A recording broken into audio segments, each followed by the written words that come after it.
अस्सलाम वालेकुम स्टूडेंट्स। आज हम इलेक्ट्रोडायनेमिक्स का थर्ड लेक्चर स्टार्ट कर रहे हैं और आज का हमारा टॉपिक है resistivity and it's dependence on temperature. सबसे पहले आज के लेक्चर पे एक नज़र कि आज जिन कॉन्सेप्ट्स को हमने देखना है। सबसे पहली चीज़ जो हम देखेंगे दैट विल बी रेजिस्टिविटी। उसके बाद कंडक्टेंस एंड कंडक्टिविटी, ये इसी से ही रेलेवेंट कॉन्सेप्ट्स आएंगे। उसके बाद हम देखेंगे टेम्परेचर का रेजिस्टिविटी के ऊपर क्या इफ़ेक्ट है और रेजिस्टेंस के ऊपर क्या इफ़ेक्ट है, और एंड में फिर टेम्परेचर कोफिशिएंट के लिए हम रिलेशन भी ड्राइव करेंगे।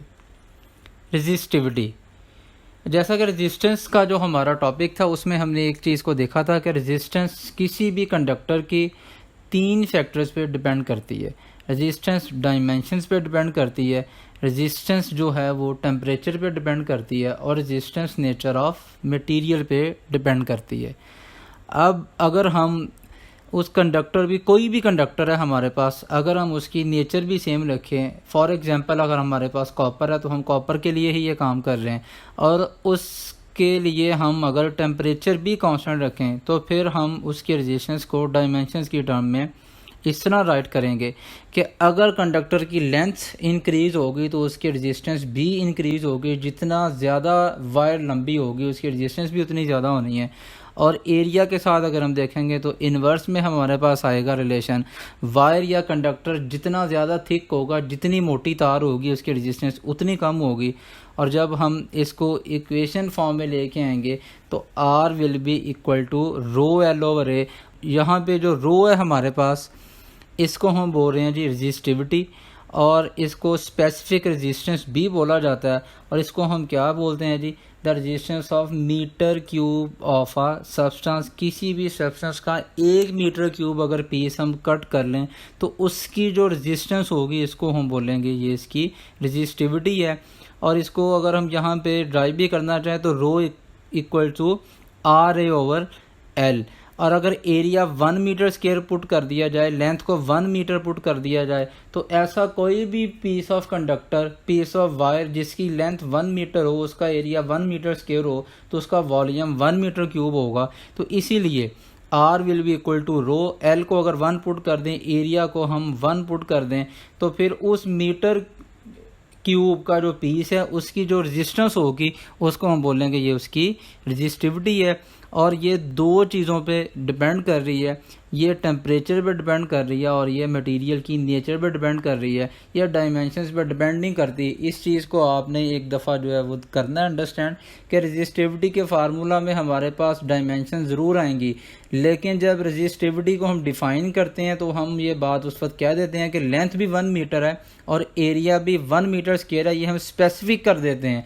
इसी वजह से इसे स्पेसिफिक रेजिस्टेंस भी बोलते हैं। तो स्पेसिफिक रेजिस्टेंस, आप कॉपर का कोई पीस जो है वो दुनिया के किसी भी कोने से अगर जो है वो उठा के ले आएँ, उसकी जो रेजिस्टिविटी होगी वो कांस्टेंट होगी। इस तरह एल्यूमिनियम के लिए रेजिस्टिविटी एक कांस्टेंट है और जो कुछ सिल्वर है उसके लिए कांस्टेंट है। हाँ जी, दो चीज़ें मैंने बात की, एक नेचर और दूसरा टेम्परेचर। ऐसे यूनिट की बात करें तो इसका ऐसा यूनिट ओहम मीटर है। कंडक्टेंस एंड कंडक्टिविटी, अब रेजिस्टेंस जो हमारे पास था that was opposition to the flow of charges, तो कंडक्टेंस जो है वो रेसिप्रोकल है रेजिस्टेंस का। तो ये हमें ये बताएगा कि चार्जेस को अलाउबिलिटी कितनी है, कितना अलाउ किया जा रहा है चार्जेस को। जी के साथ इसे हम डिनोट करते हैं और इसको लिखते हैं G equals to 1 over are. ऐसा यूनिट जो है हमारे पास कंडक्टर्स का दैट इज सीमन, और इसे मोहो भी बोलते हैं। कंडक्टिविटी, ये रेजिस्टिविटी का जो है वो रेसिप्रोकल है। रेजिस्टिविटी हमें स्पेसिफिक रेजिस्टेंस बताती है, तो ये स्पेसिफिक जो है वो कंडक्टेंस है किसी भी मटेरियल की, और ये इसको हम जब डिफाइन करेंगे तो it is the reciprocal of resistivity. और इसको लिखते हैं सिग्मा के साथ, लिखते हैं sigma equals to 1 over R. और इसका जो ऐसा यूनिट है that is ohm metre inverse per ohm metre या पर ओहम पर मीटर, ये इसी का कंडक्टिविटी के एसआई यूनिट्स हैं। इफेक्ट ऑफ टेम्परेचर, टेम्परेचर का अब क्या इफेक्ट होगा। अब इस चीज़ को हम देख सकते हैं कि जब किसी भी कंडक्टर का टेम्परेचर इंक्रीज़ किया जाता है तो टेम्परेचर इंक्रीज़ करने से क्या होता है, टेम्परेचर जब इंक्रीज़ किया जाएगा तो उसमें जो क्रिस्टल लेटस है उसका एटम्स की, जो मॉलिक्यूल्स की वाइब्रेशनल जो मोशन है वो इंक्रीज़ हो जाएगी, क्योंकि ये चीज़ हम इससे प्रीवियस जो क्लास है उसमें देख चुके हैं कि टेम्परेचर और काइनेटिक एनर्जी का डायरेक्ट है रिलेशन। टेम्परेचर इंक्रीज़ होगा तो फिर पार्टिकल्स की काइनेटिक एनर्जी भी इंक्रीज़ हो जाएगी। अब इलेक्ट्रॉन फ़्लो करना चाह रहे हैं, जब इलेक्ट्रॉन फ़्लो करने की कोशिश करेंगे तो उन्हें ज़्यादा ऑपोजिशन का सामना करना पड़ेगा, क्योंकि उस वक्त हाई टेम्परेचर पे जो ऑपोजिशन वाले मॉलिक्यूल्स हैं उनकी मोशन बहुत ज़्यादा है, तो वो ज़्यादा ऑपोजिशन देंगे। इस वजह से जो रेजिस्टेंस है वो इंक्रीज़ हो जाती है। अब इसको समराइज़ करना चाहें, when temperature of a conductor increases the amplitude of the vibrations of the atoms of the lattice increases and hence the probability of their collision with free electrons increases. अब ये जब प्रोबेबिलिटी कोलिजन की increase हो जाती है, अब ये असल में ये हो क्या रहा है, अब ये बिगर टारगेट ऑफर कर रहे हैं इलेक्ट्रॉन को, क्योंकि इलेक्ट्रॉन को फिर एनर्जी जो है वो ज़्यादा चाहिए होगी इसको ओवरकम करने के लिए। तो इसलिए हम फिर कहते हैं कि उस कंडक्टर की रेजिस्टेंस या रेजिस्टिविटी की हम बात करेंगे तो वो इंक्रीज़ हो जाएगी। अंडरस्टूड बात है कि अगर रेजिस्टेंस चेंज होगी तो फिर रेजिस्टिविटी भी चेंज होगी। और रेजिस्टिविटी का टेम्परेचर के साथ हम जब देखेंगे तो ये एक्सपोनेंशियल कर्व आएगी कि टेम्परेचर जब इंक्रीज़ किया जाएगा तो रेजिस्टिविटी भी इंक्रीज़ होगी। मैथमेटिकली अगर हम इसका रिलेशन फाइंड करना चाहें तो फिर अज्यूम कर लें कि हमारे पास कोई सब्सटेंस है, उसका इनिशियल टेम्परेचर T0 है जो कि 0 डिग्री सेल्सियस है, इसे हम केल्विन में चेंज करेंगे, और 0 डिग्री सेल्सियस जो कि 273 केल्विन है, इस पे इसकी रेजिस्टेंस R0 है, और फिर इसका टेम्परेचर इंक्रीज़ किया जाता है T तक और इसकी रेजिस्टेंस T टेम्परेचर पे RT है। अब टेम्परेचर में जो चेंज आया that is delta T equals to T0 minus T, और रेजिस्टेंस में जो चेंज आया है it is equal to R0 minus RT। अब हम करना क्या चाह रहे हैं, हम ये देखना चाह रहे हैं कि जब टेम्परेचर इंक्रीज़ होगा तो फिर रेजिस्टेंस कितनी हो जाएगी।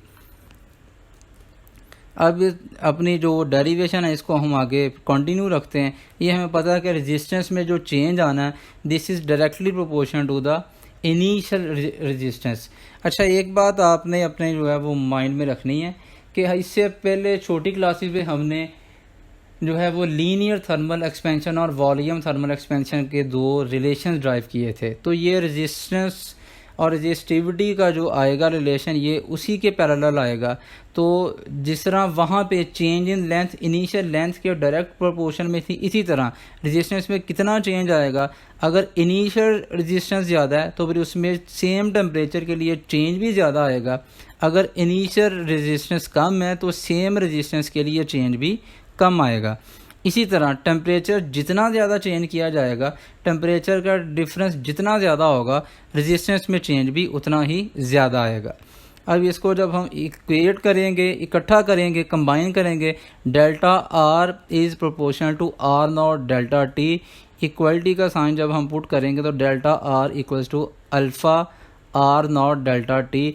अल्फ़ा यहाँ पे क्या चीज़ है, दिस इज़ टेम्परेचर कोफिशिएंट, और इसको जब हम रीराइट करेंगे तो ये बन जाएगा alpha equals to delta R divided by R naught into delta T. Temperature coefficient को हम डिफ़ाइन किस तरह कर रहे हैं, where alpha is called temperature coefficient, और इसकी क्या हमारे पास इसका इंट्रोडक्शन है, it is the fractional change in resistance per kelvin change in temperature. Fractional change in resistance, fractional change किस तरह जी, डेल्टा आर चेंज है और डिवाइडेड बाय इनिशियल रेजिस्टेंस, ये हमारे पास हो गया fractional change divided by rise in temperature या change in temperature. तो रेजिस्टेंस में फ्रैक्शनल चेंज कितना आ रहा है पर केल्विन चेंज इन टेम्परेचर, इसको हम बोलते हैं टेम्परेचर कोफिशिएंट। और अगर रेजिस्टिविटी के लिए इसे हम डिफ़ाइन करना चाहें तो रेजिस्टिविटी के लिए इसे डिफ़ाइन किया जाएगा fractional change in resistivity per kelvin change in temperature. तो रेजिस्टिविटी के लिए सिर्फ रेजिस्टेंस की बजाय हम रेजिस्टिविटी का जो वर्ड है वो यूज़ करेंगे। और इसी तरह हम जो रेजिस्टेंस वाला फार्मूला है उसमें डेल्टा आर की बजाय डेल्टा रो यूज़ करेंगे, आर नॉट की बजाय रो नॉट यूज़ करेंगे, और हम सारा इक्वेशन जो है वो रीराइट कर लेंगे और हमारे पास जो फार्मूला आ जाएगा alpha equals to delta rho divide by rho naught into delta T. ऐसा यूनिट इसका है जी पर केल्विन, क्योंकि डेल्टा आर और आर नॉट ये एक दूसरे के साथ कैंसल आउट हो जाएंगे, तो हमारे पास जो इसका ऐसा यूनिट आएगा दिस विल बी पर केल्विन। जिस तरह कि हमने पहले बात की कि रेजिस्टिविटी के लिए जब टेम्परेचर कोफिशिएंट को राइट किया जाएगा तो ये हम इस तरह राइट करेंगे, delta rho divide by rho naught into delta T. और इसको डिफाइन किस तरह करना है, fractional change in resistivity per kelvin change in temperature. अब ये टेम्परेचर कोफिशिएंट दोनों तरह के केस जो है वो पॉसिबल हैं। जैसा कि हम इससे पहले ओहमिक और नॉन ओहमिक कंडक्टर में देख चुके हैं कि टेम्परेचर वोल्टेज इंक्रीज़ करने से कंडक्टर की रेजिस्टेंस इंक्रीज़ भी हो सकती है और डिक्रीज़ भी हो सकती है। तो इस बेस पे टेम्परेचर कोफिशिएंट पॉजिटिव भी हो सकते हैं और नेगेटिव भी हो सकते हैं। खैर ये जब हमारा इससे आगे इंशाल्लाह टॉपिक आएगा तो जो वो थर्मिस्टर का, तो उसमें हम इस चीज़ को अंडरस्टैंड करेंगे। उम्मीद है कि ये लेक्चर आपने अंडरस्टैंड कर लिया होगा। तो इंशाल्लाह इस सीरीज़ को आगे भी हम कंटिन्यू रखेंगे। Till then wait for the next video.